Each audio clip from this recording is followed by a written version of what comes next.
Hey everyone! If your TELUS Optik TV remote volume isn't working or the sound is stuck, you're in the right place. In this quick tutorial, I'll walk you through how to pair your remote properly and reset your TV audio settings to fix common volume issues. Let's get started. Step 1. Check your remote's batteries. First things first, make sure your remote has fresh batteries. Old or weak batteries can cause volume buttons to stop responding. Replace them if needed before moving on. Step 2. Repair the remote to your TV. Next, we'll repair your TELUS Optik remote with your TV. This helps fix connection glitches that affect volume controls. Instructions: point your remote at the TV. Press and hold the OK and back buttons simultaneously for about 5 seconds until the remote LED flashes.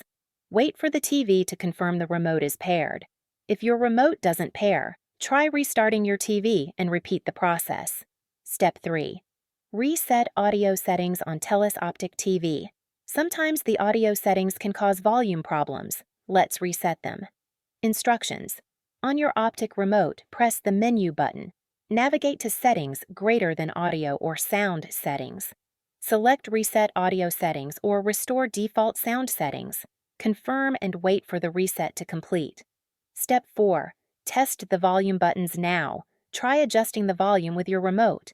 If it's still not working, make sure your TV isn't muted. Check if the audio output is set correctly, for example, TV speakers versus external sound system.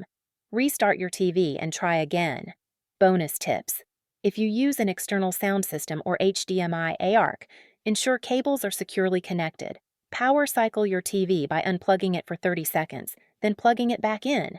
If issues persist, consider contacting TELUS support for remote replacement or advanced troubleshooting. That's it! Hopefully, these steps fixed your TELUS Optik remote volume issues.